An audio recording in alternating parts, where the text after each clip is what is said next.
My name is Bryce, and this is Bryce About Music.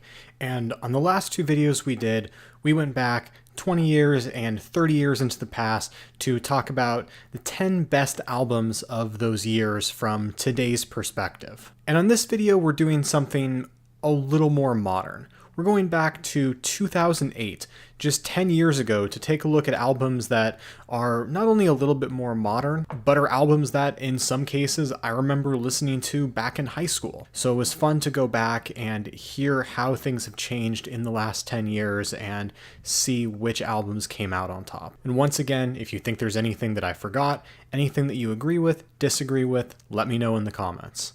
Got it? Well, let's get started. Number 10. So let's get this out of the way. I know I have a naked anime lady up near my head here. And for those of you who haven't closed their laptop and checked nervously behind you, thank you for not watching during work. And let me introduce you to our number 10 album, Midori's Aratamemashite, hajimemashite, Midori desu. Or, hello everyone, nice to meet you, we are Midori. It's the fourth album from Japanese jazz punk and noise rock band Midori, and it's the shortest album on this list at just over 30 minutes. However, it packs so much intensity and wild style changes into that runtime that any more would honestly be overwhelming. The album starts with this cutesy singing that hides the aggression to come, but quickly turns into an abrasive combination of punk, jazz, and noise rock, with the vocalist Mariko Goto switching on a whim between screams and twee J-pop singing. There are moments of pure chaos interjected with fun little pop moments, and the album is filled with uncommon time signatures, a lo-fi production with distortion, and lots of unusual drum patterns that give the album a bit of a loungy feel at its base. And while Midori has other albums in this style, none of them put it all together quite like this one. And Hello Everyone, Nice to Meet You is a wild and ferocious album, but it never loses its pop aesthetic no matter how out of control it gets. It sounds like a jazz show gone wrong, where the musicians have started smashing their guitars and banging their heads on the piano,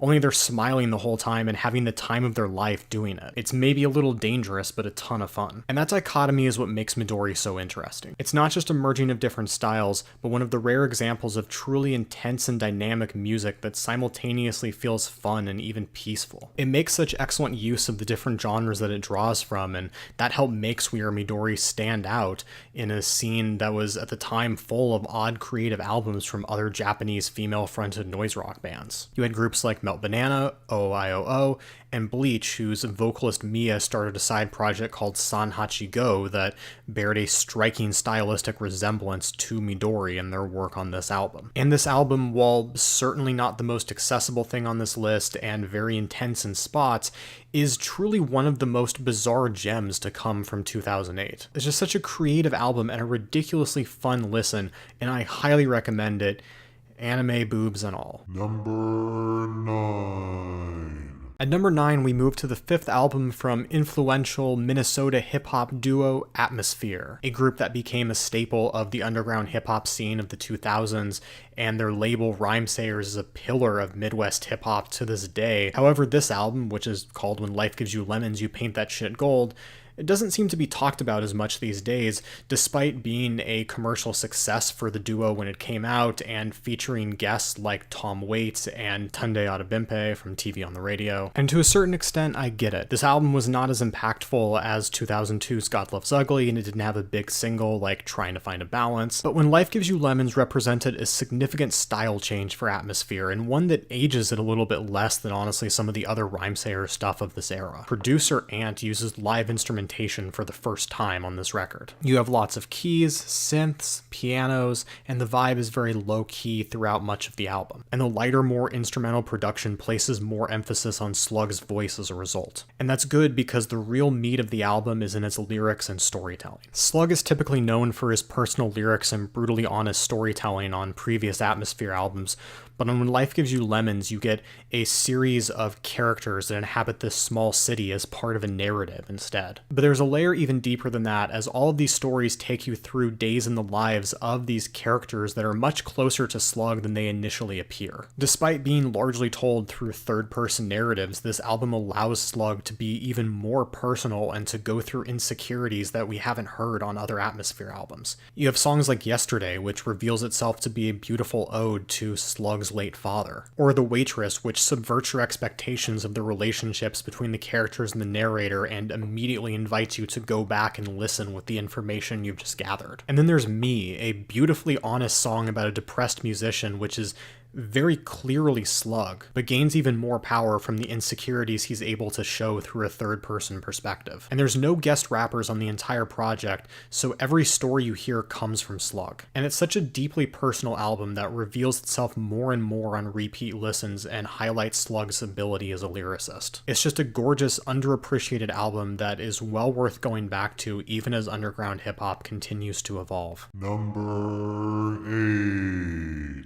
Up next, we have The Bees Made Honey in the Lion's Skull, the 5th album from Olympia drone metal pioneers Earth, a band that started their career by slowing down Black Sabbath's sound as much as humanly possible, creating a new subgenre of metal that paved the way for bands like Boris, Sun, and Yezu. However, with the band's leader Dylan Carlson struggling with addiction, Earth took 9 years between their 3rd and 4th album, returning in 2005 with a more melodic, ambient rock sound influenced by Cormac McCarthy novels and Americana music. And with The Bees Made Honey in the Lion's Skull, they would go on to perfect that sound, crafting an album that would influence the next 10 years of slow and heavy psychedelic music. And much like Hex, the album that they returned with in 2005, this record is much more of a full band project than what Earth was doing in the 90s. The various types of percussion and keys are more prevalent and developed than the more guitar-focused albums of Earth's past. Seattle experimental and jazz musician Bill Frisell plays on 3 of the 8 tracks, often dueling with Carlson to create these really interesting dynamics. In fact, this is so much of a band album that the members will often trade off on which instrument is playing which line. You'll have a guitar line that one measure later is being played by an electric organ instead while the guitar goes off to do something else. But with that being said, this still has the aesthetics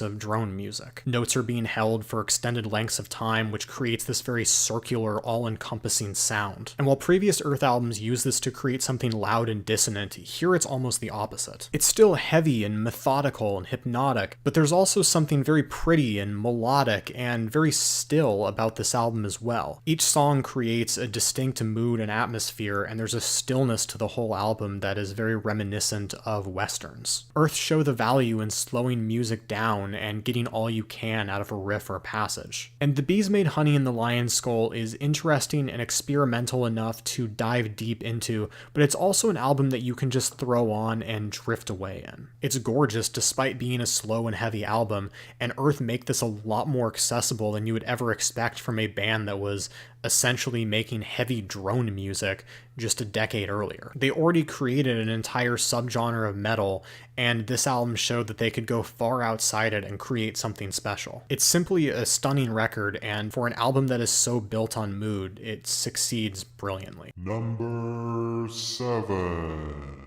At number 7, we have Nukkuu, the 2nd album from Finnish folk and drone performer Lau Nau. Lau Nau is part of a vibrant experimental folk scene in Finland that included at the time artists like Islaja, Kupu, and Pavaharju. This album was recorded in the rural countryside of Finland in small chunks while Lau Nau's newborn son slept. And the record has a very strong bedroom quality to it. It feels very much like a DIY home project, both in the sense that it has a very lo-fi production, but also in that it has this soft, very hushed style of vocals. The vocals are either very breathy or looped to create an ethereal effect, and you can hear the vibrato struggle to hold each note.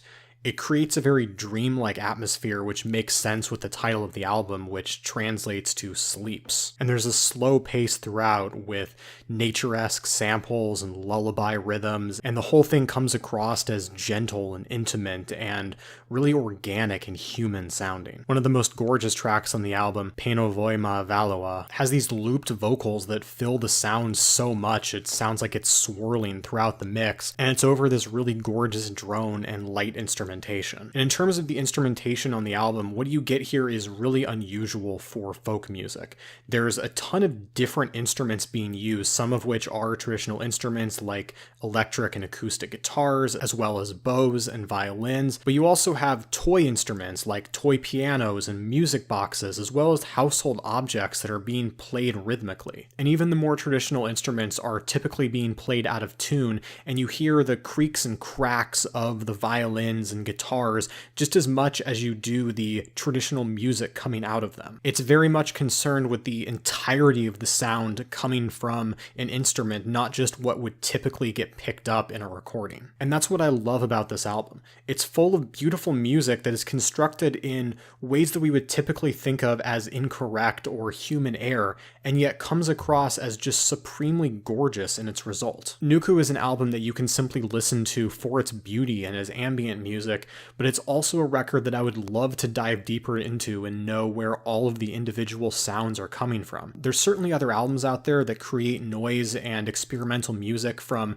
non-traditional instruments and even non-instruments, but I can't say I've heard one that sounds as consistently gorgeous as this one does. It's an example of how completely turning the conventions of music on its head can result in something that sounds so simple yet so stunning. Number 6. Our number 6 album is the self-titled debut from Fleet Foxes, a Seattle indie folk band that captivated the indie music world with their self-titled debut and their EP Sun Giant, which was released just 2 months before this one. And in 2008, indie folk is kind of a dime or dozen thing, particularly if you're like me and live in the Pacific Northwest. But the thing is that you could say that in 2008 as well. Festivals had been booking indie folk bands since the breakthrough of Sufjan Stevens, the Mountain Goats, and Iron and Wine, as well as so many more, and artists like Bon Iver and the Cave Singers broke out at a similar time to the Fleet Foxes. Yet none of these artists sounded as soft and peaceful as Fleet Foxes could, while also being able to build up to harsher, tenser moments. This album had a very woodsy, nature-like feel to it, with satisfying vocal harmonies that sounded both smooth and organic. There was both a feeling and musical range that was unmatched by their contemporaries, and while other bands were channeling their inner Bob Dylan and singing in this rough, everyman kind of voice, Robin Pecknold soared over these acoustic guitars, showing a vocal power and range that stood out from the pack. And this record is much cleaner sounding than other modern folk albums, and their influences go beyond the typical North American folk canon. There's certainly an old-timey feel to their music with a clear nod to Baroque pop, but there's also the harmonies of the Beach Boys, Fleetwood Mac, and Crosby, Stills, Nash & Young. It was a far cry from the more ragged sound of not just folk music, but Seattle music in general. There's a lot of light instrumentation here with vocals that completely overpower the track, and whether Pecknold singing alone or in harmony,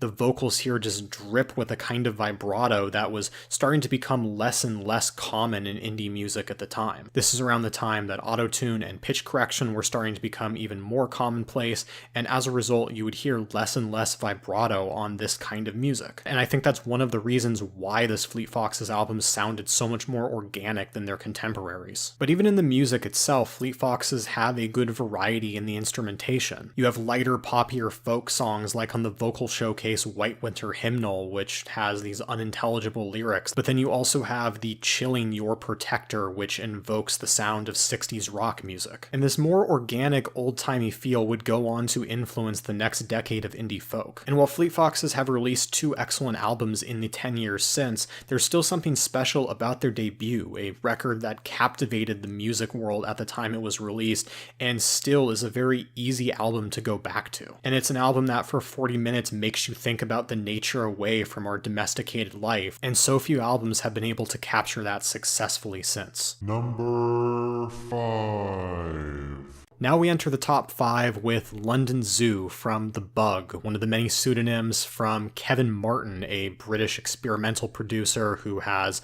worked in everything from industrial music to dubstep and rose to prominence in the experimental scene in the late 80s with the industrial metal band God, before working with Yesu and Godflesh's Justin Broderick on the industrial hip-hop group Techno Animal years later. And his industrial roots can be found on this project as well, with hard-hitting, pulsating beats, but London Zoo is not an industrial album at its core. The Bug is more of a dubstep, dancehall, and grime project. And London Zoo is in many ways a pure meeting of the UK dance scene and the Jamaican music that influenced it. The features on this album include British grime MCs like Flo Dan and the Late Space Age, as well as dancehall and reggae artists like Tippa Irie, Ricky Rankin, and Warrior Queen, who absolutely kills it on the dance banger Poison Dart. And having guests just from these scenes adds legitimacy to this record, which is important because UK dance, and in particular dubstep, clearly came from Jamaican music. Go listen to all of the classic Lee Scratch Perry records, or the dub poetry of Linton Kwesi Johnson, or especially on early dancehall like Aini Kamosi or Ika Mouse, you'll hear so much of the foundation of British electronic music. London Zoo both understands and celebrates that, and it uses that to create something interesting, intense, and wholly original. The beats are often heavy and intense, and the lyrics fit that description, often to a nihilistic level. Many of the guests flow or sing in patois, but the message is clear. This is an aggressive, often political album that communicates its themes through dance music. The best example of this is on Skang, where Flo Dan and Killa P essentially have this dark grime flow. It has this start-stop rhythm that is just different enough from what you would associate as rap, but not quite spoken word, and it feels perfect with the type of violent lyrics that they're spitting over this dark and ominous beat. It just syncs together so perfectly. And the lyrics on that song, as well as London Zoo as a whole, paint a picture of the world in disarray. You have a track like Ja War, which is of course an anti-war song, which has this machine gun pounding style of drums in a dub rhythm. And even with this experimental style of production that varies greatly from song to song, and a whole host of different guests, London Zoo flows together cohesively. It certainly shows Kevin Martin's talent as a producer, but it's also a testament to how well the themes of London Zoo work and how immediate it all sounded. There's also just something very catchy at the core of a lot of these songs, and it makes sense with how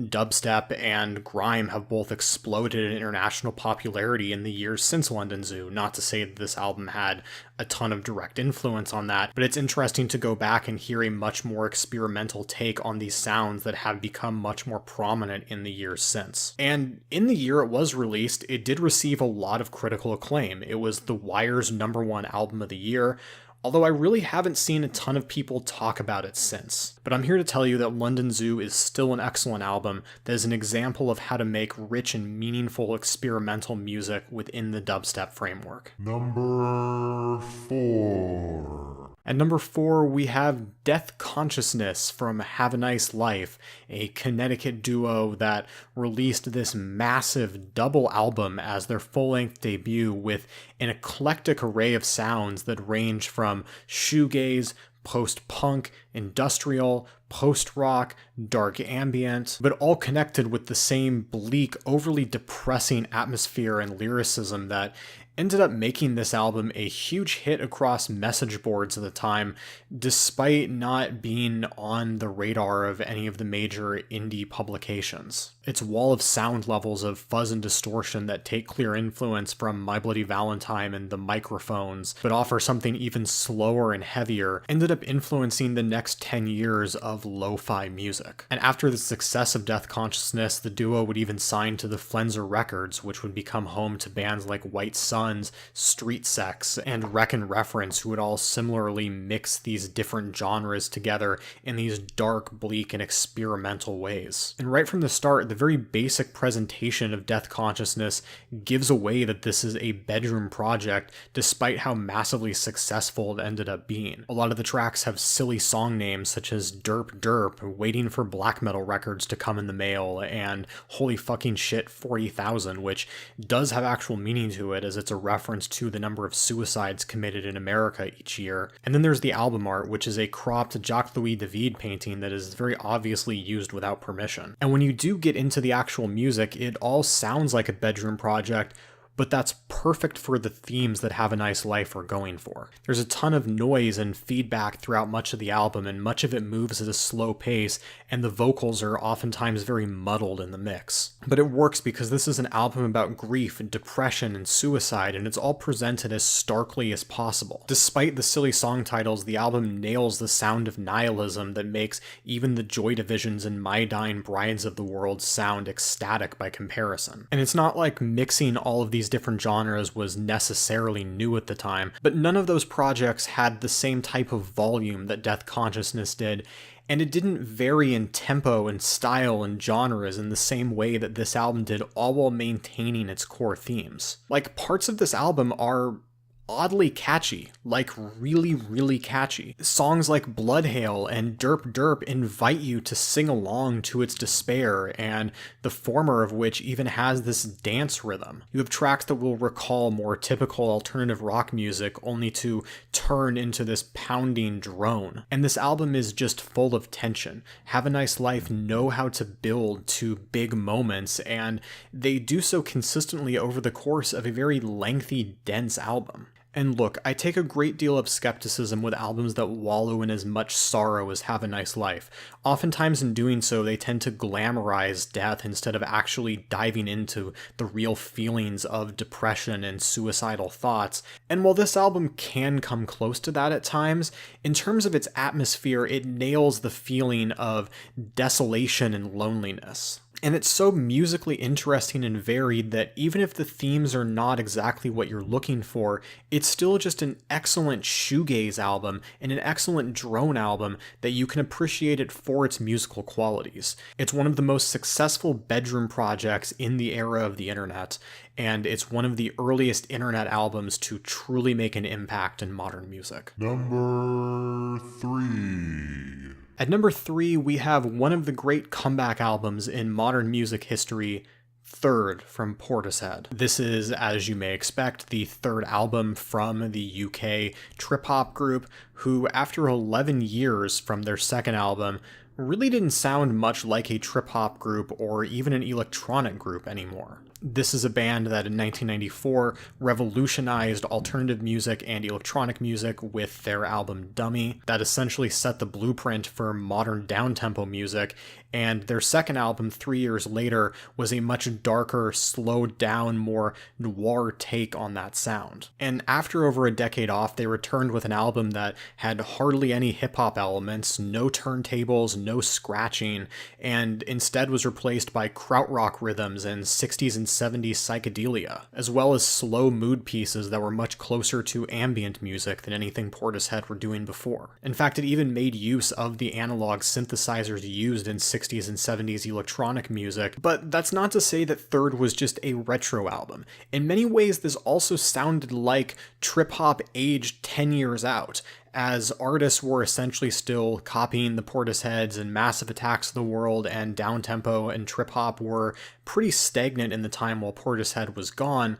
In 2008, this sounded as experimental as Dummy did in 1994, with breakbeats and drones and modern electronic sounds being recontextualized into a darker experimental rock framework. And this experimentation puts vocalist Beth Gibbons right at the center, and her unusual voice takes charge on so many of these tracks. Some of the tracks are very minimalist, with Gibbons' voice overpowering them, and other times she sounds absorbed by all of the experimentation happening around her. Her voice is simultaneously powerful yet fragile, which I know sounds strange, but it's that she sounds strong but also broken. And that makes sense because mental illness is a huge theme of the lyrics, and it has a sound that matches it. You have gut-wrenching tracks like The Rip, which is essentially an alternative rock and electronic ballad, and Beth Gibbons' vocal performance on that track is just simply stunning, particularly in how she conveys the depressing themes of the lyrics. And in terms of more experimental tracks, you have multiple songs that have digital sounding beats that feel like they're closing in on you. And then you have an underwater sounding doo-wop song in Deep Water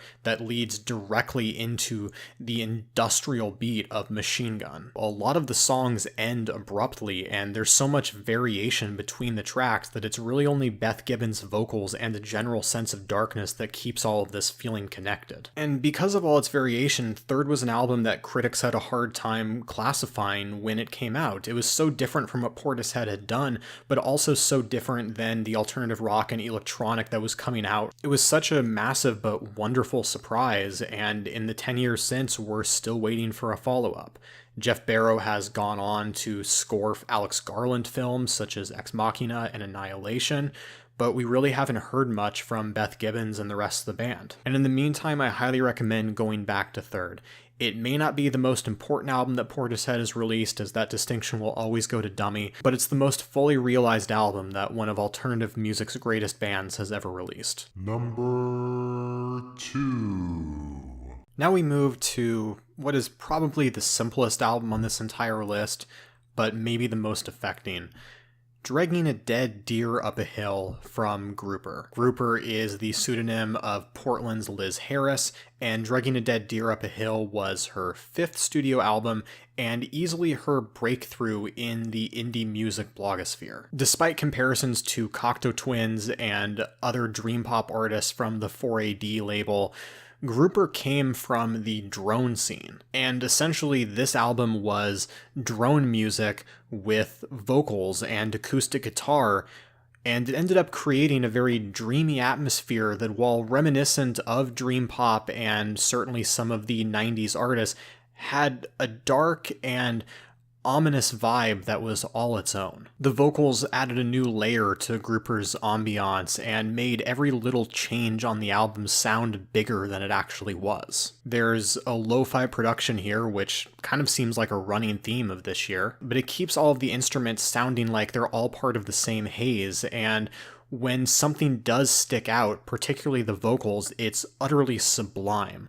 This is the case on Heavy Water, I'd Rather Be Sleeping. That's the first time that Harris's voice rises above the psychedelic swirl that she's created, and there's just something indescribable about that moment for me. And this is an album that is in some ways difficult to describe because it is such a mood album, such an atmosphere album. I can sit here and talk about the ins and outs of it, like how Grouper uses ambient waves and washes, or how Grouper is more concerned with texture than other ethereal sounding artists and especially other singer-songwriters. But really what it comes down to is that I find this album so consistently beautiful that I feel like everyone should hear it. And I don't know what else I can say. It's so personal and lonely and mysterious, and it sounds like there's beauty hiding in the shadows. And there's something that's really striking about that. It's like Grouper has invited you into her world, but you still can't see all of it. And a lot of that is because the haze that Grouper's created really isn't that heavy and instead sounds very nature-like and peaceful. It's just dark as well. It's an aesthetic that is underexplored in ethereal-sounding pop music, and as Grouper has gone on to make great music in more ambient sounds and piano-driven music on her 2 most recent albums, it's only accentuated the mystery that I feel when I listen to this record. And there's really not much more I can say about it. Dragging a Dead Deer Up a Hill is just such a beautiful album, but it's a unique type of beautiful. This is an album that gives you a sense of something natural, but also distant and unsure, and it's just something that needs to be heard. Number 1. Our number 1 album of 2008 is a record that I absolutely loved back in high school, and I'm a little surprised that it holds up as well as it does today. It's called Dear Science, and it's the 3rd album from Brooklyn alternative rock band TV on the Radio. The band had been coming off of a series of projects that had more lo-fi production and a lot of experimental sounds to their music, and a lot of that is stripped away on Dear Science, which is a much more accessible album, but at the same time, the most unusual record that the band had put out. It was deeper and more layered than anything TV on the Radio had previously done, and as it turns out, the deeper and more layered that TV on the Radio go, the catchier their music actually becomes. And on top of that, this was more consistent and polished than their past work, and it was more vocal focused than their previous albums as well, as Tunde Abimpe and Kit Malone trade vocals throughout the album. There was also more string, brass, and wind instruments being used, and guest features that ranged from experimental jazz artists like Colin Stepp Stetson and Matana Roberts, as well as various members of New York Afrobeat band Antibalas. And while it's no secret that TV on the Radio are fans of Radiohead, after all, they did name their first project OK Calculator, they owe just as much to Brian Eno and Fela Kuti, and that love of music history and all of their different influences is what helps to make them not just stand out, but layer their music in ways that work so well. There's also different structures that are used throughout the album, as it starts with a typical verse-chorus-verse structure on Halfway Home, an excellent track that basically takes about over half the song to build with its intro. But then you have the long single verse of Stork and Owl, which has this kind of dub rhythm to it. You have funky tracks like Crying, Golden Age, and Red Dress, but all three of them have very different tempos and use funk in different ways. You also had a ton of psychedelic and post-punk influences and a lot of horns that are used throughout the album. There's also abstract and poignant lyrics here and some very strong writing that differs from the usual indie rock affair. And there's a frequent use of polyrhythms that come together in major sections, which is kind of an odd thing on an album this catchy, where you have different members playing various rhythms, but then are able to come back and make it all sound so poppy and fun. And maybe most prominently, all of this was tied together through influence from electronic music and use of electronic production techniques. It came out at a time where indie rock was starting to get more and more influenced by electronic music. It built on what electronic-focused indie bands like Block Party and Yeah Yeah Yeahs were doing, and was at the forefront of an explosion of electronic production and synthesizers in rock music. And Dear Science felt like one of the purest examples of electronic textures and production integrated into a rock structure. And TV on the Radio used all of these influences to create an album that sounded truly modern in 2008. It built from all of these different aspects of music history and different genres and came together for something that sounded very fresh, but also like a natural evolution of what was going on in alternative rock music in the late 2000s. And while electronic influences and synthesizer use may not stand out as much by today's standards, as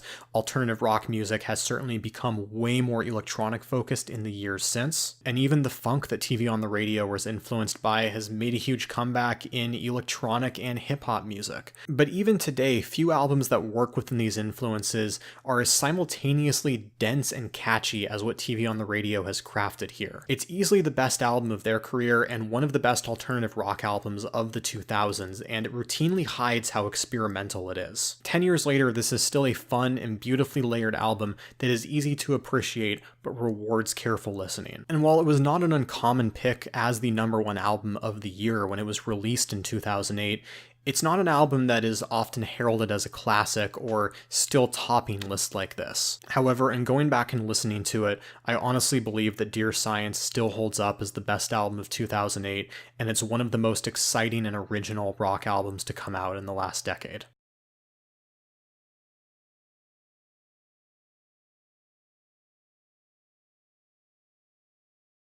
And that's our list. Thanks so much for watching. Make sure to like and subscribe if you enjoyed this video. I really appreciate the support. And if you agree with anything, disagree with anything, let me know in the comments. We'll have more countdowns like this coming soon, including a list for 1978 coming up next, as well as a different type of video than the ones we've been doing so far, so you won't want to miss that. And if you want to follow me on Twitter, you can do so at BryceAboutMusic, and we have links in the description below for all of the albums we talked about today. Again, thanks so much for watching. See you next time.